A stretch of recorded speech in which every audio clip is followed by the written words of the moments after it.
नमस्कार, मैं हूं आपके साथ अलीम अतर। आप देख रहे हैं क्राइम न्यूज। अगले आधे घंटे तक हम आपको बताएंगे बिहार झारखंड की हर वो वारदात जिसका सीधे आपसे सरोकार है। पूछेंगे पुलिस प्रशासन से सवाल, देना पड़ेगा हर एक जुर्म का जवाब। करेंगे छोटी से छोटी वारदात की गहनता से पड़ताल। तो चलिए शुरू करते हैं खबरों की पड़ताल।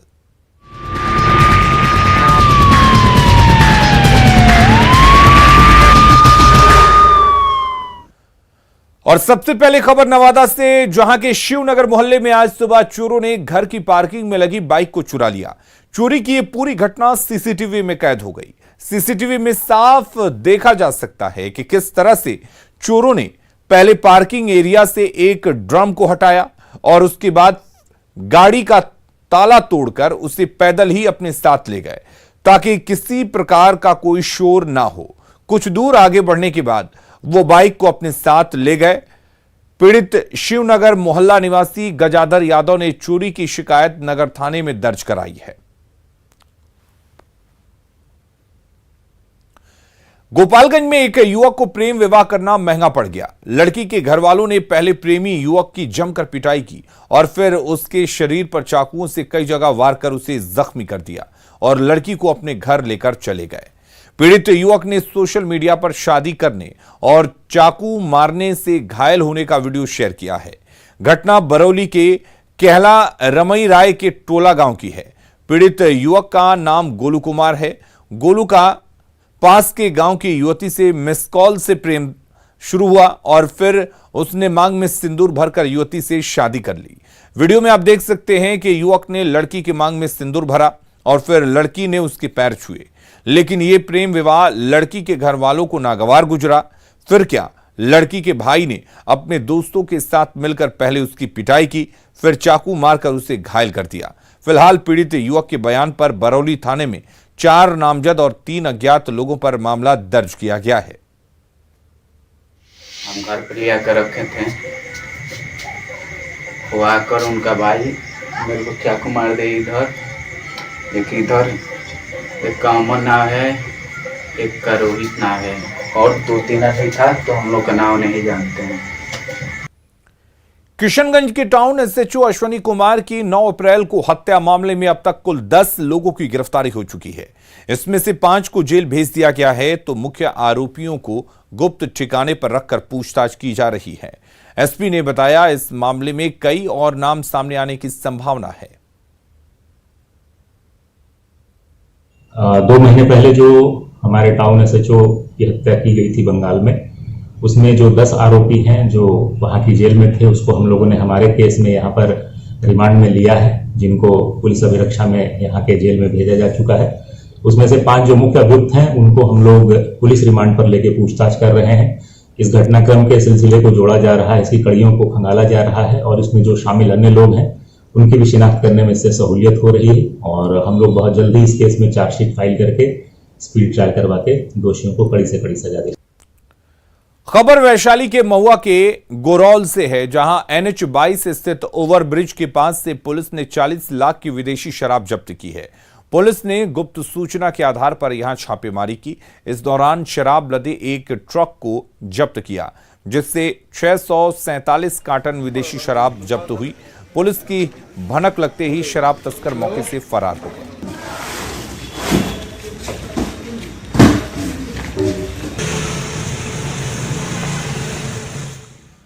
हाजीपुर के दामोदर नगर मोहल्ले में छेड़खानी को लेकर एक युवक की जमकर पिटाई कर दी गई। मारपीट का वीडियो सोशल मीडिया पर वायरल हो रहा है। वीडियो में आप साफ तौर पर देख सकते हैं कि युवक जब दामोदर नगर मोहल्ले में पहुंचता है तो उसे लोग रंगे हाथों पकड़ लेते हैं, जिसके बाद एक युवक से उसकी भिड़ंत हो जाती है और इस दौरान दोनों के बीच जमकर मारपीट होने लगती है। मारपीट का वीडियो कैमरे में कैद हो गया। इस मामले में पीड़ित महिला ने महिला थाना में शिकायत की। पुलिस पूरे मामले की तहकीकात में जुटी हुई है। सुचित्रा जी ने आवेदन दिया था और अभी उस पर अनुसंधान जारी है। अभी हम इस तरह का आवेदन था? इनका आवेदन था कि एक रवि प्रकाश नाम के हैं अफसारगंज के, जिन्होंने इनके साथ छेड़खानी है, उसी में भी अनुसंधान चल रहा है। मधेपुरा के मुरलीगंज मुख्य बाजार का आदर्श मध्य विद्यालय नशेड़ियों का अड्डा बन गया है। कोरोना लॉकडाउन की वजह से बंद विद्या मंदिर के पर नशेड़ियों ने डेरा जमा लिया है और वो यहां तरह तरह का नशा करते हैं और जुआ भी खेलते हैं। ऐसा नहीं है कि पुलिस को इसकी जानकारी नहीं है, थाने को इसकी जानकारी भी दी गई, लेकिन इन नशेड़ियों में कोई डर भय नहीं दिख रहा। दिन दहाड़े वे यहां आते हैं और नशा करते हैं, विरोध करने पर मारपीट की धमकी देते हैं। असामाजिक तत्वों ने विद्यालय में पंखे और बल्ब भी चुरा लिए हैं। गंजेरी भंगेरी चरस अफीम सब चीज का अड्डा है यहाँ पे, और कई बार हम आवेदन भी थाना में दिए हैं। इसके बाद उन लोग आए भी जांच में, लेकिन इस पर कोई एक्शन नहीं हुआ। और आने के बाद यदि हम मना भी करते हैं तो हमको बोलते हैं कि ईटा से मारेंगे, रोड़ी से मारेंगे माथा में। स्कूल के बगल में चौक है, चौक पर किराना की दुकान है। कल भी हम जो है ना, जो स्मैक बेचता है उसको 2 आदमी को देते हमने आंख से देखा है और हमको देख के भाग गया हूँ। और इससे पहले होली में शांति समिति की बैठक थी थाना पर, जिसमें कि अनुमंडल पदाधिकारी थे, डीएसपी साहब थे, सीओ साहब थे, वीडियो साहब थे, सारे पदाधिकारी लोग थे, थाना के सारे स्टाफ थे। उसमें आवाज उठाई गई आदर्श मध्य विद्यालय के बारे में। गुमला के बनियाडी गांव में पिछले साल ठाकुर उरांव की गोली मारकर हत्या कर दी गई थी। इस मामले को 1 साल हो गया, लेकिन अब तक प्रशासन की ओर से पीड़ित परिवार का कोई सुध लेने तक नहीं गया। मृतक के परिवार की आर्थिक स्थिति बहुत दयनीय है। घर में इकलौते कमाने वाले ठाकुर उरांव के पिता बच्चों का पेट भरने में पूरी तरह से असमर्थ हैं। पीड़ित परिवार का कहना है कि बड़े साहबों ने वादे तो किए, लेकिन 1 साल में देखने तक कोई नहीं आया। अगले साल मेरा पति को गोली मार दिया गया था। उसके बाद में वीडियो आए थे और बोले कि सब कुछ सुविधा दिलाएंगे, देंगे, लेकिन हमको कुछ नहीं मिला। मेरा ससुर भी बूढ़े हैं, मेरा सास भी बुढ़िया है। गोपालगंज में नगर थाना में तैनात चौकीदार पर रंगदारी में पेट्रोल मांगने का आरोप लगा है। पेट्रोल पंप मैनेजर ने चौकीदार समेत 10 लोगों पर पेट्रोल नहीं देने पर मारपीट करने, अपशब्द कहने और धमकी देने का आरोप लगाया है। साथ ही सोशल मीडिया पर एक सीसीटीवी फुटेज भी शेयर किया है। चौकीदार का नाम वीरेंद्र यादव है। यादवपुर में आर्या पेट्रोल पंप का ये मामला है। मैनेजर के मुताबिक 21 जून की यह घटना है। पुलिस ने इस मामले में जांच के बाद कार्रवाई का भरोसा दिया है।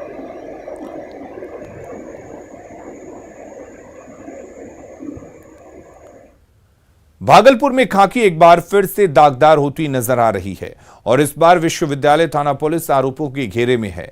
जहां मामला दर्ज कराने गई पीड़िता की शिकायत पर कार्रवाई करने के बजाय पुलिस ने कहा कि खून बहेगा तभी दर्ज होगा। पीड़ित महिला की शादी झारखंड में हुई है, लेकिन वो नशेड़ी पति की प्रताड़ना से तंग आकर मायके आ गई। जहां पिता, भाई और भाभी ने भी उसे परेशान करना शुरू किया। तब वो थाने में शिकायत दर्ज कराने पहुंची, लेकिन थाने में उसकी शिकायत नहीं सुनी गई। मैं यहाँ एसएसपी के पास आई हूँ क्योंकि मेरे थाना में शिकायत दर्ज नहीं हो रही है। 2 दिन से मैं दौड़ रही हूँ, मार खाई थी। उस दिन भी गई, थाना ने सीधा बोला कि यहाँ खून जब तक नहीं बहेगा तब तक केस दर्ज नहीं होगा। कौन बोला? खून बहा के। अब थाना अधिकारी थे, कौन थे नहीं पता मुझे।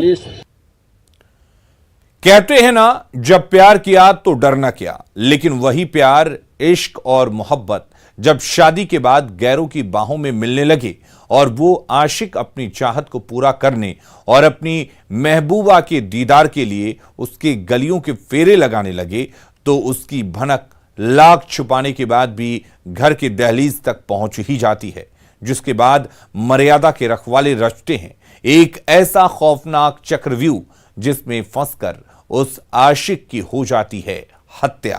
आखिर इस वारदात की पूरी हकीकत क्या है, देखिए इस रिपोर्ट में। सनक में शैतान बना पति, पत्नी की आशिक को उतारा मौत के घाट, कत्ल से दहल गया इलाका, चढ़ गया पुलिस के हत्थे।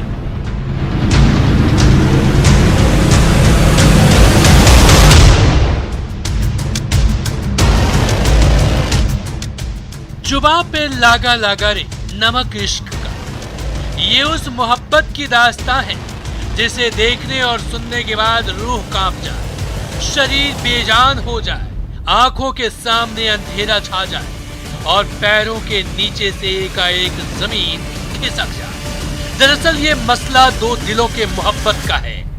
यूं तो इस दुनिया में प्यार और इश्क करना सबसे बड़ा गुनाह होता है, और वही हुआ भी। वो एक दूसरे से बेइंतहा प्यार करने लगे थे, एक दूसरे की बाहों में खोकर सारे सितम को भूल जाते थे, जिसके लिए वो दुनिया की आंखों में धूल झोंककर एक दूसरे से छिप छिप कर मिला भी करते थे, जिसकी वजह से उसे लाखों मुश्किलों का आए दिन सामना भी करना पड़ता।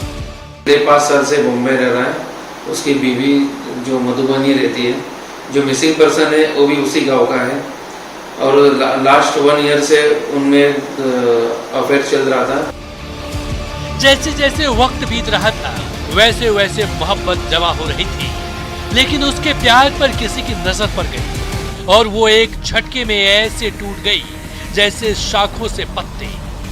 कहते हैं प्यार अंधा होता है, लेकिन इतना अंधा होता है ये पहली बार देखने को मिला है। वो समाज के नियमों को ताक पर रखकर अपनी मोहब्बत की कहानी लिखने में मशगूल था। इसकी भनक एक दिन उसकी प्रेमिका के घर की दहलीज तक जा पहुंची, जिसके बाद घर वालों ने पहले अपनी बहू को समझाने की लाख कोशिश की, लेकिन प्यार में वो इस कदर बिफर गई थी कि वो किसी की बात सुनने को राजी नहीं हुई, जिसके बाद उसे मुंबई में रह रहे उसके पति के साथ भेज दिया गया, जिससे इन दोनों का मिलना जुलना ना हो पाए। लेकिन जैसे ही वारदात की पूरी कहानी सुरेंद्र मंडल को पता चली, तो वो अपने सिर पर पाप का घड़ा ढोने के बजाय उसे साफ करने की जुगत में जुट गए। बदले की आग में जल रहे सुरेंद्र मंडल ने पहले अपने दोस्तों के साथ मिलकर मौत का जाल बिछाया, और साजिश के तहत तो उसने बिहार से अपनी पत्नी के आशिक राजेश को मुंबई बुलाया और मौका देखकर उसे मौत के घाट उतार दिया, और मर्डर के बाद शव को पानी की एक टंकी में फेंककर उस पर 25 किलो के नमक की बोरी उड़ेल दिया। ने उसका बड़ा हथौड़ा उसके सर पे मारा। मारने के बाद उसका जो गले का पंजा उससे उसका गला घोट दिया। फिर भी वो मर नहीं रहा था, इसलिए उसने चाकू से उसका गला काट दिया। काटने के बाद उसका जो डेड बॉडी है वो ग्राउंड फ्लोर के यहाँ पे एक पानी का टंकी है सीमेंट का, उस टंकी में उसने एक जगह पे छिपा दिया, और किसी को पता न चल जाए और बास ना आए, इसलिए उन्होंने उस पर 25 किलो नमक डाल के उसको बंद करके दूसरे दिन ये लोग सब भाग गए। ये मर्डर मिस्ट्री बनकर रह जाती है और इसकी भनक तक नहीं किसी को लगती, लेकिन मुंबई पहुंचकर राजेश ने अपने जानने वालों को पहले ही आने की सूचना दे दिया था, जिसके बाद समय पर घर नहीं पहुंचने की वजह से घर वाले राजेश की खोज खबर लेने लगे। लेकिन जब राजेश का कोई पता नहीं चला, तो उसके घर वाले पुलिस स्टेशन जाकर गुमशुदगी की रिपोर्ट दर्ज करा दी। वो कुर्ला से आगे होते हुए CST तक पहुंचा है, और उसके बाद उसका मोबाइल स्विच ऑफ हुआ है, और वो वहाँ से फिर कहीं नहीं दिख रहा है। तो उसके बाद हम लोगों ने तहकीकात जारी की, तो पता चला कि जो वो जिसको मिलने गया था वो बंदा देखी उसके दूसरे दिन उसके साथियों के साथ वहाँ से कंस्ट्रक्शन साइट से गायब हुआ है। इस तरह से पता चलने के बाद हम लोग ने हमारे वरिष्ठों के परवानगी से ओशिवरा पुलिस स्टेशन में किडनैपिंग का केस दर्ज करवाया, जो केस बाद में आज़ाद मैदान पुलिस स्टेशन में ट्रांसफ़र हो गया। फिर वहाँ से इंक्वायरी आगे के इन्वेस्टिगेशन के लिए वो क्राइम ब्रांच के पास हम लोग ने ट्रांसफ़र करवा के ले लिया, जिसके बाद पुलिस उसकी खोजबीन में जुट गई, और उसके कुछ देर बाद ही पुलिस के हाथ एक डेड बॉडी लगी। फिलहाल पुलिस बॉडी की जांच कर हत्या की तफ्तीश शुरू कर दी, जिसके बाद मुंबई क्राइम ब्रांच के अधिकारियों ने शक के आधार पर सुरेंद्र मंडल और उसके साथियों से कड़ाई से पूछताछ की, जिसमें उन्होंने अपना गुनाह कबूल कर लिया। हम लोगों ने जो 2 टीम तैयार की, एक टीम हमारी बिहार चली गई, जो बिहार में से हम लोग ने जो मेन एक्यूज है उसको ताबे में लिया, और उसके चला कि वो साथ में और 3 एक्यूज है।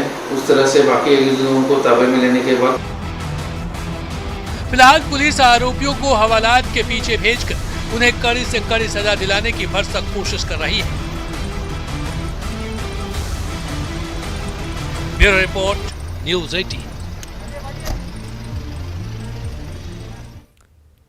बेगूसराय में एक बार फिर लोगों ने कानून को अपने हाथ में लिया है और चोरी का आरोप लगाते हुए एक युवक को बिजली के खंभे से बांधकर जमकर पिटाई कर दी। इस रिपोर्ट को देखिए।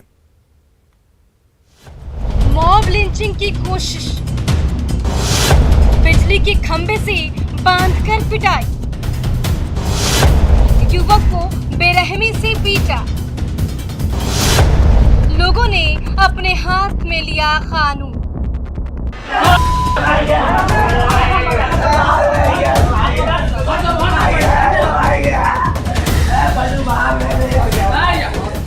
भीड़ द्वारा कानून को हाथ में लेने और उग्र होकर आरोपी की बेरहमी से पिटाई करने की ये घटना बेहद चिंताजनक है। मॉब लिंचिंग की कोशिश की ये तस्वीर बेगूसराय के फुलवरिया पंचायत की, जहां लोगों ने कानून को अपने हाथ में लेते हुए एक युवक की बेरहमी से पिटाई की। युवक पर पैसे चोरी करने का आरोप है। तस्वीरों में आप देख सकते हैं कि कैसे उग्र भीड़ दोनों युवकों की जान लेने पर आमदा है। युवक खुद को निर्दोष बताते रहे, लेकिन लोगों ने उनकी एक ना सुनी और आक्रोशित लोगों ने युवक को बिजली के खंभे से बांधकर बेरहमी से पीटा। 4 दिन पहले हमरा आइले खाना खेल के पैसा बाकी रहे, काले पैसा ला एकरा हम जे छै ने डर से चोरी घुस रही है, डर से पैसा दे दे। तकर बाद जे छै बोलले तोरा महंगा पड़तै, महंगा हकीकत में पड़ गेलै अगला दिन चोरी में। हाँ, तकर बाद जे छै ये कल होएगा हमरा फिर एकरा डायरेक्ट हम आरोप लगेलिए तोरा अलावा कोई ने चोरी करे, कहे छै जे क्रिया खिले में हम तैयार। ये घटना बेगूसराय की फुलवरिया थाने की है। तस्वीरों में आप देख सकते हैं कि चोरी का आरोपी बार बार गुहार लगा रहा है, मिन्नतें कर रहा है, लेकिन लोगों ने उसकी एक ना सुनी और उसे जमकर पीटा। बताया जा रहा है कि घर में चोरी के बाद लोगों ने 4 युवकों को वहां संदिग्ध हालत में घूमते देखा। शक के आधार पर लोगों ने आरोपी को पकड़ लिया और बिजली के खंभे में बांधकर उसकी जमकर पिटाई कर। बताया ये भी जा रहा है कि आरोपी मोहम्मद सलाम ने अपना गुनाह भी कबूल कर लिया है और अपने दूसरे साथियों के साथ मिलकर चोरी की घटना को अंजाम देने की बात भी कही। फिलहाल पुलिस पूरे मामले की छानबीन में जुट गई। हमारे सुने हैं कि घर में चोरी हो गया, ताला तोड़ के गोदे तोड़ के 1.5 लाख रुपया था, ज़्यादा नहीं था, खुला था, फिर वही में सब मिला के 1.5 लाख रुपया था। अब बाकी सब जेवर था, टीका था, हार था। बहरहाल अगर कोई व्यक्ति किसी मामले में आरोपी है तो उसको सिर्फ कोर्ट की न्यायिक प्रक्रिया का पालन करते हुए दोषी ठहरा सकता है। अदालत के सिवा किसी को भी किसी आरोपी को सजा देने का अधिकार नहीं है।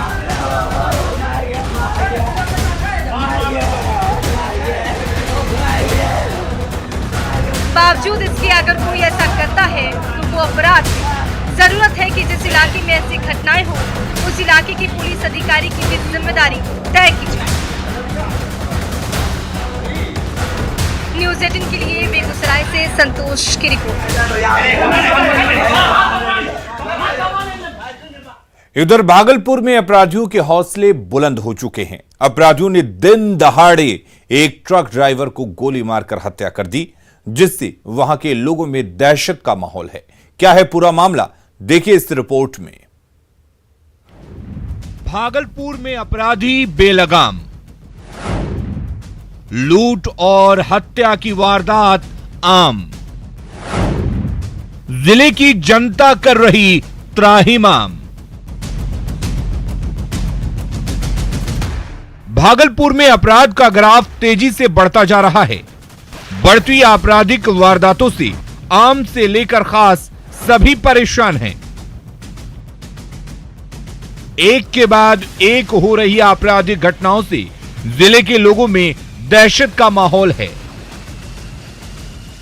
ताजा मामला भागलपुर के सबौर के शंकरपुर गांव का है, जहां पिकअप वैन के ड्राइवर की लूट के दौरान अपराधियों ने गोली मारकर बेरहमी से हत्या कर दिया।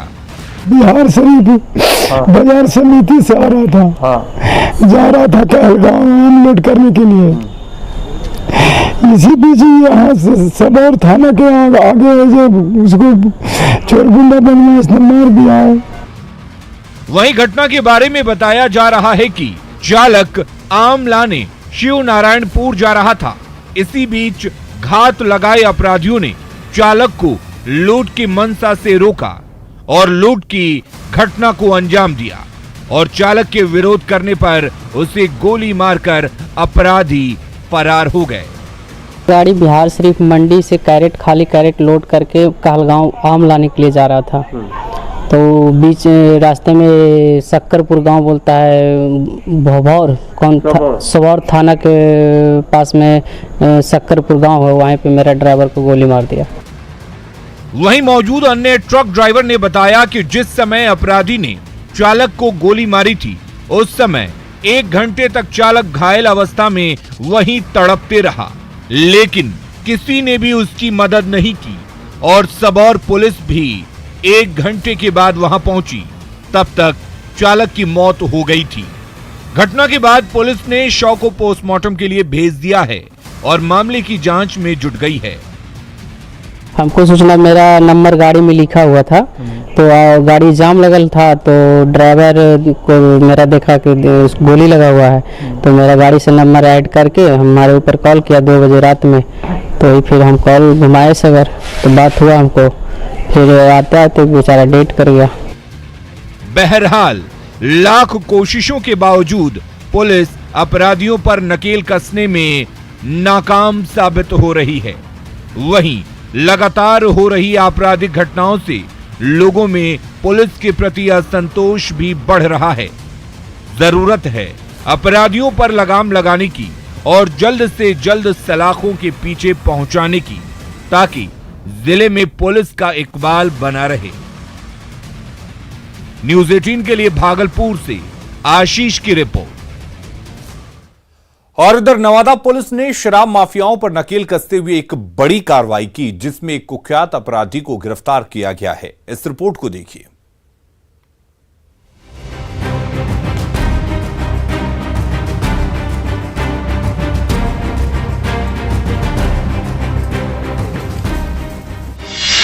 नवादा पुलिस की बड़ी कार्रवाई, शराब माफिया को किया अरेस्ट, 2,40,000 कैश जब्त।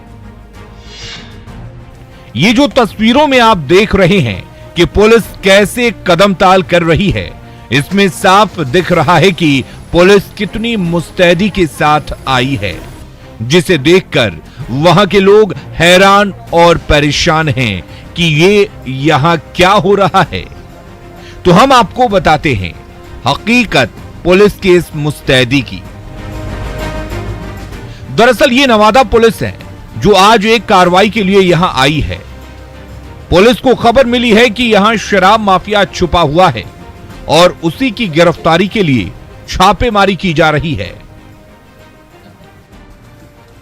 नवादा पुलिस के लिए काफी महत्वपूर्ण दिन है कि हमारे यहाँ विभिन्न कांडों में वांछित चल रहे एक जो है कुख्यात जो है कि शराब व्यवसायी चंद्र कुमार यादव की गिरफ्तारी हमारा जो है विशेष टीम के द्वारा की गई है। दरअसल नवादा के सबसे बड़े शराब माफिया शैलेंद्र कुमार यादव को नवादा पुलिस ने गिरफ्तार कर लिया है। शहर के मिर्जापुर स्थित प्रोफेसर कॉलोनी से अरेस्ट किया है। शैलेंद्र यादव काफी लंबे वक्त से शराब का कारोबार करता है। गिरफ्तारी के दौरान 2,40,000 कैश, 2 मोबाइल फोन और जमीन के पेपर के साथ शराब जब्त किए गए हैं। पुलिस अधीक्षक नवादा के निर्देश पर और उनके द्वारा गठित टीम ने काफी मेहनत करके इसको जो है कि आपको लगभग 2,40,000 रुपया नगद, 5 लीटर स्प्रिट, 200 ml का 25 पाउच देसी शराब, 1 मोटरसाइकिल एवं अन्य सामानों के साथ उन्होंने इनकी जो गिरफ्तारी की है। फिलहाल पुलिस की शराब माफियाओं के खिलाफ इस कार्रवाई से पूरे जिले के धंधेबाजों में खलबली है। अब देखना यह है कि पुलिस के हाथ अभी कितने और शराब माफिया चढ़ते हैं। हालांकि जिला में शराब के खिलाफ पुलिस की अभियान अभी जारी है। न्यूज़ 18 के लिए नवादा से अनिल विशाल की रिपोर्ट। खबरें लगातार जारी हैं, आप बने रहिए न्यूज़ 18 बिहार झारखंड के साथ।